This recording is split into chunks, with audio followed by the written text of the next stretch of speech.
The truth is, failure sucks. It's not a nice feeling, and we want to protect our kids from that. But we also want to give them the practical skills to be able to get back up on their own. I've been coaching kids martial arts for over 10 years, done martial arts myself for over 20. I'm a frontline security officer, but most importantly, I'm a dad. And what I've learned in the journey of coaching kids is that failure isn't the end. The question is what we do in the moment right after. Failure isn't definitive and it's not the end of the world, even though sometimes, especially for kids, it can feel like that.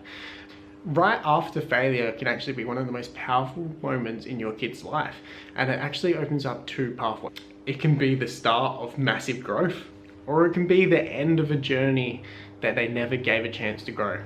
And the difference comes down to one thing: it's how we position ourselves when we're failing or when we fall. Are we ready to bounce back up?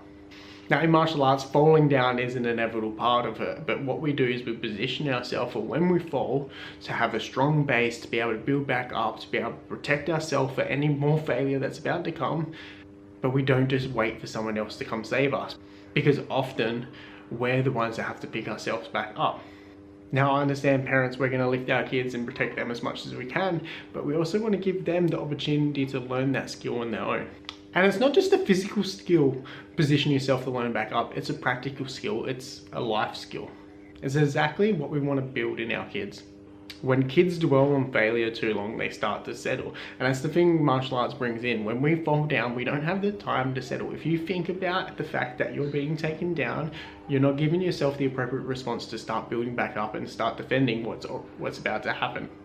And then kids, they start choosing specific tasks and challenges that they know they will succeed at. And that's just limiting their growth. But growth and failure, they work side by side. They're essentially two different sides of the same coin. If your kids are only picking things that they know they're going to succeed at, they're never going to give themselves the opportunity to grow. And that's where a controlled challenge comes into it. A controlled challenge is not too hard, where we're going to become frustrated and overwhelmed at the task because it's just unachievable, but also not too easy where we get bored and distracted. What we want to do is we want to give our kids challenges that are just out of reach, just that arm's length away, but with effort, the right resources and encouragement, they'll be able to achieve it. They'll be able to achieve it with the right mindset and approach. Small failures gives the kid an opportunity to have small step ups. If we have a big failure, it feels enormous, it feels heavy, and often the impact makes it hard to bounce back up. I think of the analogy like falling.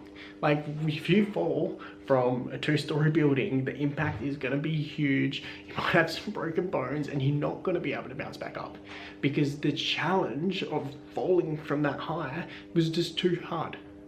We want to give our kids a small fall to begin with.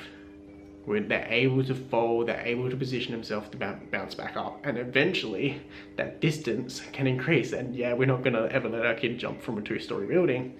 I don't know, they might like parkour. But the point is our challenges increase, but we don't give them that big one to begin with. We give them that small one, have a little fall, able to step back up. The impact didn't feel heavy. It didn't feel overwhelming. It was actually a small step back up. And think about the times that you failed. And in your life, if you remember it now as an adult, it was probably a big fall. It was probably a big failure that felt almost impossible to get back up from. Now in the reverse, think about something that was challenging, but you actually were able to overcome. That challenge indeed had a bunch of those small failures that you were able to overcome step by step, and it didn't feel like a massive fall, it didn't feel like a massive failure, and you were able to get back up. And that's what we want to try to give to our kids until that failure, until that challenge can become bigger. And that's how we build the muscle of bouncing back up without breaking our confidence of failing.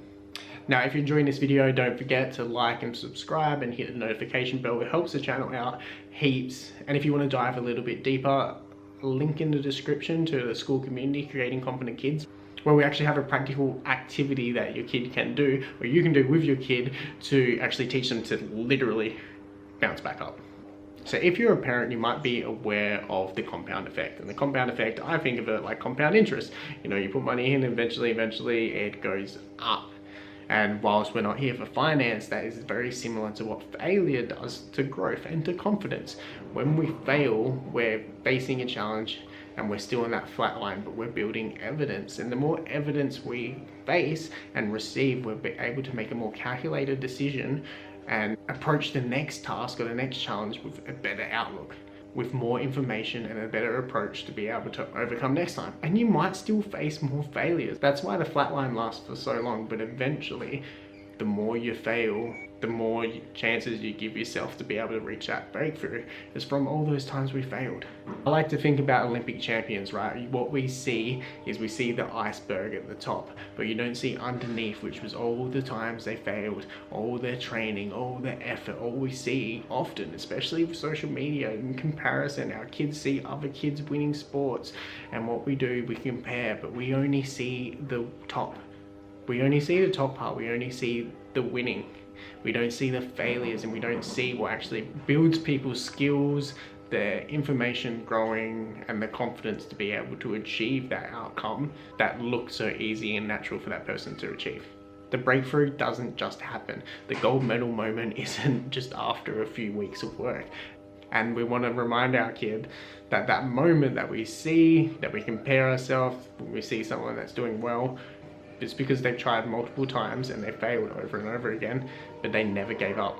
So key takeaways, we want to teach our kid not to dwell, not to sit there, not to lay there, but to position ourselves after a fail to be able to bounce right back up.